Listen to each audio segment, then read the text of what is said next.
नमस्कार, खबरों की खबर में आपका स्वागत है।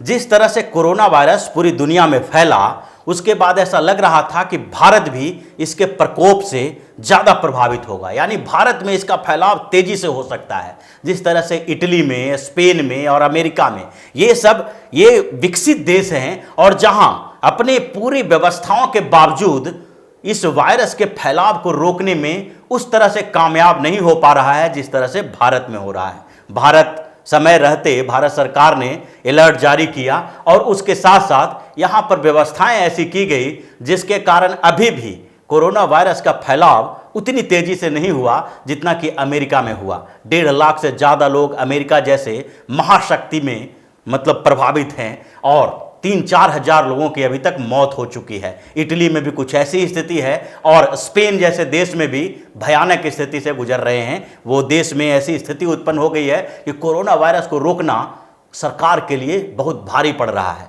लेकिन भारत सरकार की जो तैयारी थी उस पर बट्टा लगा दिया। भारत सरकार की तैयारी के बावजूद एक वर्ग विशेष के कुछ लोगों ने जिस तरह से कोरोना वायरस को फैलाने में एक अहम भूमिका निभा दी, उसके बाद पूरा देश चौंकने लगा है। पूरा देश जो जिस तरह से ये योद्धा की तरह डटा हुआ था, कोरोना वायरस के खिलाफ जंग लड़ रहा था, वो पूरा देश है जो स्तब्ध है। उनको समझ में नहीं आ रहा कि ये लोग चाहते क्या हैं। हम तबलीगी जमात की बात कर रहे हैं। जिस तरह से तबलीगी जमात का जो मामला सामने आने लगा, उसके बाद अलग अलग क्षेत्रों में इस पर बात चर्चा होने लगी। पुलिस अलर्ट हो गई कि अब जहां जहां पर मस्जिदों में तबलीगी जमात की मीटिंग हो रही थी, जहां ऐसी स्थिति थी जहां दूसरे दूसरे देशों से लोग आ रहे थे, वहां पर जांच की जानी चाहिए।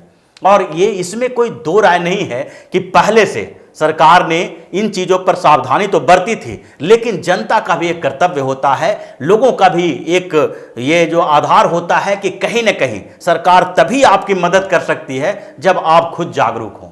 तबलीगी जमात के लोग जिस तरह से मीटिंग कर रहे थे और विदेश से लोग आए हुए थे, उनके ट्रेवल हिस्ट्री को जो छुपाया गया है, अभी तक ये लोग ये मानने के लिए तैयार नहीं हैं कि गलती इनकी थी।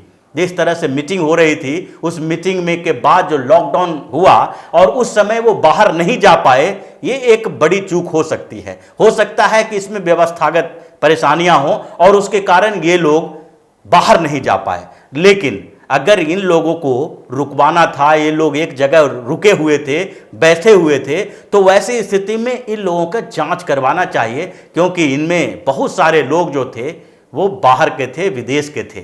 मलेशिया, मॉरिशस, यहाँ तक कि बहुत सारे इंडोनेशियाई नागरिक, किर्गिस्तान, कजाकिस्तान के लोग जो यहाँ पर आए हुए थे, उन लोगों की जांच करवानी चाहिए थे, उनकी सूचना दी जानी चाहिए थी पुलिस को। लेकिन ऐसा नहीं किया गया और उसका परिणाम ये है कि आज दिल्ली में भी स्थिति बेहद खराब होती जा रही है। यहाँ 24 ऐसे मामले जो तबलीगी से जुड़े हुए लोग हैं वो पॉजिटिव पाए गए हैं और दिल्ली सरकार के मुख्यमंत्री अरविंद केजरीवाल ने भी इस बात की पुष्टि की है, इसको बताया है और FIR दर्ज करने की बात कही है। लेकिन इस बीच इन लोगों का असली चेहरा भी सामने आता दिखाई पड़ रहा है, जो पूरे देश में अलग अलग मस्जिदों में जहां इस जमात की बैठकें हुई थी उसको अलर्ट पे रखा गया था। और उस समय जब ऐसी स्थिति उत्पन्न हो गई है तो वहां पर जहां कुछ भी इंफॉर्मेशन मिले, पुलिस वहां पर जाती है, उसकी जांच करती है और जो लोग जहां पर बाहर से आए हुए हों या फिर उस मीटिंग में भाग लिए हों, उन लोगों की जांच करवाने के साथ साथ कुछ लोग जो सस्पेक्ट होते हैं, जिनको में ये संक्रमण फैलने की संभावनाएं होती है, उन्हें फिर से बाहर निकाला जाता है और क्वारंटाइन किया जाता है, ताकि जांच से पहले जब तक इनके अंदर वो सिम्टम दिखाई न पड़े तब तक उनको अलग थलग रखा जाए, ताकि दूसरे लोगों को इसका वायरस न फैले। ऐसी ही चीज़ें हुई बिहार के मधुबनी में। मधुबनी में एक मस्जिद जो है, वहां पर ये पुलिस को जानकारी मिली कि यहां पर पहले से तबलीगी जमात के लोग मीटिंग कर रहे थे और वहां मीटिंग हुई थी और कुछ बाहरी लोगों को, जो विदेश के लोग हैं, उनको भी यहां पर देखा गया था। और अब ये संभावना है कि यहां पर जो लोग हैं, जो बाहर के लोग आए हुए थे, हो सकता है कि जैसे निजामुद्दीन में यानी दिल्ली में जो घटना सामने आई है, वैसी ही घटना यहां पर भी आ जाए। लेकिन जब पुलिस वहां पहुंची तो उनके साथ बहुत ही गलत व्यवहार किया गया। उस जगह पर जहां पर पहले से बाहर के लोग आए हुए थे और जो पुलिस को इन्फॉर्मेशन मिली थी, इसके बाद सजगता ही जरूरी थी। पुलिस किसी भी हाल में उस जगह की तलाशी लेती और उसके लिए पुलिस तैयारी के साथ गई। वहां पर मस्जिद में जाकर वो जांच करने वाली थी कि यहां पर जो बाहर के लोग आए थे, जिन लोगों को सस्पेक्टेड कहा जा सकता है, जिनमें संक्रमण होने की, कोरोना के संक्रमण होने की संभावना थी, उन लोगों को वहां पर अभी रखा गया है या फिर बाहर वो चले गए हैं, क्योंकि लॉकडाउन होने के बाद ये इनको बाहर जाने की संभावनाएं कम हो गई थी।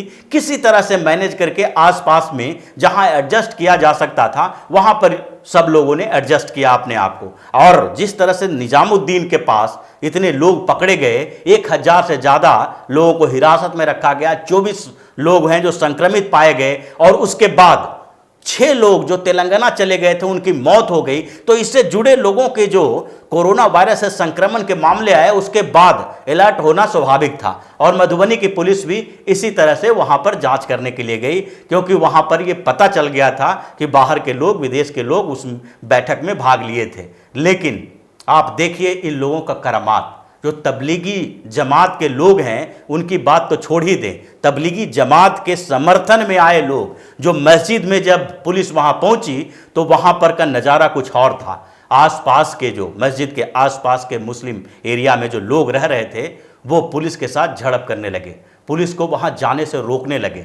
ये लोग किसी भी तरह से तैयार नहीं थे कि पुलिस मस्जिद के अंदर जाके उसकी जांच करे। पता नहीं इन लोगों को किस बात का डर था, इनको क्या डर था, ये क्या समझ रहे थे कि आखिर मस्जिद के अंदर क्या छुपा के रखा हुआ है, कैसी गतिविधियां चल रही है, जिसके कारण पुलिस को वहां पर जाके उसकी जांच करने नहीं दिया जा रहा था। पुलिस भी अड़ी रही, और जब बात आगे बढ़ी, मामला बिगड़ा और पुलिस सख्ती पे उतारू हुई, तो उसके आसपास के जितने लोग थे उन लोगों ने पुलिस पर पथराव करना शुरू कर दिया।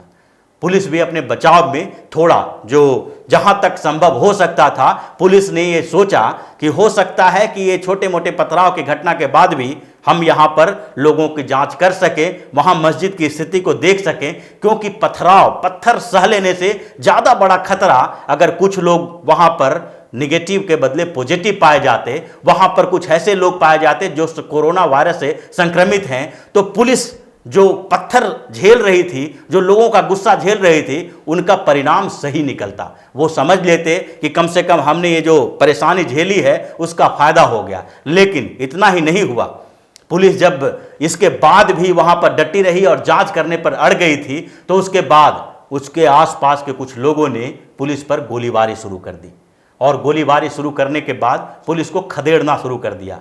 पुलिस वहां से भागी, उसके साथ जो प्रशासन के कुछ और अधिकारी थे, बीडीओ थे, ब्लॉक डेवलपमेंट ऑफिसर जो होते हैं बिहार में, वो भी उनके साथ गए थे ताकि वहां की स्थिति का जायजा लिया जाए। वो लोग वहां से भाग खड़े हुए। जब ऐसी स्थिति आ गई तो जान बचाने के लिए वहां से भागना जरूरी था। वो लोग भागते गए और ये लोग पीछे से पत्थरबाजी और फायरिंग करते रहे। फायरिंग करते हुए उनका पीछा किया, और जब कुछ दूर तक पीछा करने के बाद पुलिस और कुछ प्रशासन के अधिकारी थे जो इनके पहुंच से दूर चले गए, तो इन्होंने गुस्सा निकाला उनके गाड़ियों पे, गाड़ियों को फूंक डाला, उनको तालाब में धक्का देकर नीचे गिरा दिया, पानी में गिरा दिया, और उसके बाद पुलिस और प्रशासन को वहां से खदेड़ के भगा दिया। ये लोग नहीं चाहते थे कि वहां मस्जिद की जांच हो। ये कैसी व्यवस्था है? इन लोगों की मानसिकता को आप देखिए। जो लोग ये नहीं चाहते हैं कि अभी के इस आपातकालीन स्थिति में, ऐसी स्थिति में जब पुलिस और प्रशासन जो व्यवस्थाएं कर रही है वो किसी और के लिए नहीं कर रही है, वो जनता के लिए कर रही है, हमारे लिए कर रही है, हमारी सुरक्षा के लिए कर रही है। अगर एक कोरोना वायरस के संक्रमण के शिकार व्यक्ति अगर घूम घूम के इधर उधर जाता है तो उससे सैकड़ों लोग प्रभावित हो सकते हैं, और उस सैकड़ों लोग लाखों लोगों को प्रभावित कर सकते हैं। ऐसी स्थिति ही इटली और स्पेन में देखा गया, अमेरिका में देखा गया। इन देशों में व्यवस्थाओं की कमी नहीं थी। इटली ऐसा नहीं है कि बहुत गरीब मुल्क है जहां पर जरूरी सामान नहीं है, व्यवस्थाएं नहीं हैं। वहां पर जो फैलने का सबसे बड़ा कारण है वो इटली के प्रशासन की लापरवाही, लोगों की लापरवाही थी। जब चीन से कोरोना वायरस का संक्रमण फैल रहा था तो उस समय ये इन लोगों ने अपने यहां व्यवस्थाएं नहीं की। लॉकडाउन होने के बावजूद लोग पार्टियां करते रहे, इधर उधर घूमते रहे, यहां तक कि एयरपोर्ट पर भी ऐसी व्यवस्था नहीं की गई कि जो बाहर से लोग आ रहे हैं उनकी जांच की जाए या बाहर से लोगों के आने पर प्रतिबंध लगाया जाए। और इसका परिणाम आज इटली को भुगतना पड़ रहा है, इसका परिणाम स्पेन को भुगतना पड़ रहा है। यहां तक कि अमेरिका में जो ये स्थिति हुई उसके पीछे भी सबसे बड़ा कारण यही था, क्योंकि अमेरिका में चीन से आने वाले लोगों की जांच तो की जा रही थी, लेकिन यूरोप के दूसरे देश से जो लोग अमेरिका जा रहे थे उसकी जांच नहीं की जा रही थी। उनको बिल्कुल सस्पेक्ट नहीं बनाया जा रहा था, बताया जा रहा था। उन्हें समझ में नहीं आ रहा था कि यूरोप में भी ये बीमारी फैल गई है, इसका संक्रमण फैल गया है, और उसके बाद अगर वहां से जो लोग आ रहे हैं यहां पर उसकी जांच नहीं की जाएगी तो धीरे धीरे ये फैल जाएगा। और यही कारण है कि आज इटली, स्पेन और अमेरिका तीनों इतना ज़्यादा ग्रसित है और तीनों में ये खतरनाक स्तर पर पहुंच चुका है। तीनों की सारी व्यवस्थाएं फेल हो चुकी है। अमेरिका में भी जो डॉक्टर हैं वहाँ के, उनका कहना है कि वहाँ पर भी मास्क की समस्या हो गई है, जांच करने के लिए किट अवेलेबल नहीं हो पा रहा है। जो इतना विकसित देश है, विश्व की महाशक्ति है, वहां भी जब अचानक इस विस्फोट के बाद व्यवस्थाएं चरमरा गई है तो 130 करोड़ आबादी वाले इस देश का क्या हो सकता है, इसका ध्यान रखना चाहिए। और इन लोगों ने जिस तरह से तांडव मचा रखा है, इनको समझ नहीं आ रहा है कि आखिरकार ये आपदा सिर्फ व्यक्ति को देखकर नहीं आएगा। ऐसा नहीं है कि मुस्लिम से हिंदू में नहीं फैलेगा और दूसरे वर्गों में नहीं फैलेगा। ऐसा नहीं है कि अगर ये महामारी जो है वो किसी के धर्म देखकर, कोरोना का कोई धर्म नहीं है और वो धर्म देखकर किसी के शरीर में प्रवेश नहीं करेगा, किसी को संक्रमित नहीं करेगा।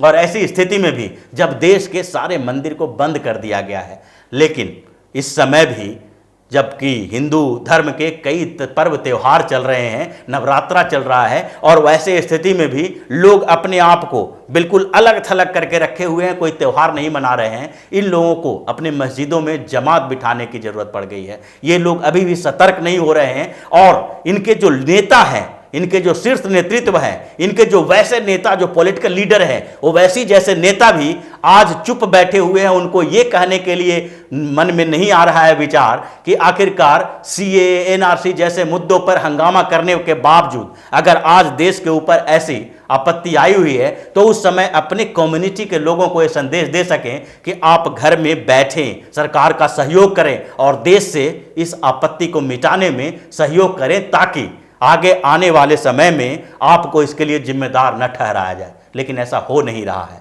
जिस तरह की प्रवृत्ति इन लोगों ने फैलाई है उससे आगे चल के बहुत समस्या पैदा होने वाली है। कोरोना वायरस तो चला जाएगा, लेकिन उसके बाद जो स्थिति उत्पन्न होगी उसके लिए जिम्मेदार कौन होगा ये तो जनता ही बताएगी, क्योंकि जनता के अंदर जो गुस्सा है वो थोड़े बहुत नहीं है। जिस तरह की व्यवस्थाएं हो रही है और जैसे जैसी घटनाएं घट रही है, ये खबरें आ रही है सामने, वैसे वैसे गुस्सा बढ़ता जा रहा है। और इस गुस्से को कम करने के लिए ज़रूरी है कि ये लोग सावधानी बरतें। तो इसी तरह की खबरों के साथ फिर से हाजिर होंगे। तब तक के लिए बने रहिए हमारे साथ और देते रहिए हमें सहयोग, ताकि इसी तरह की खबर हम आपके लिए लाते रहें। धन्यवाद।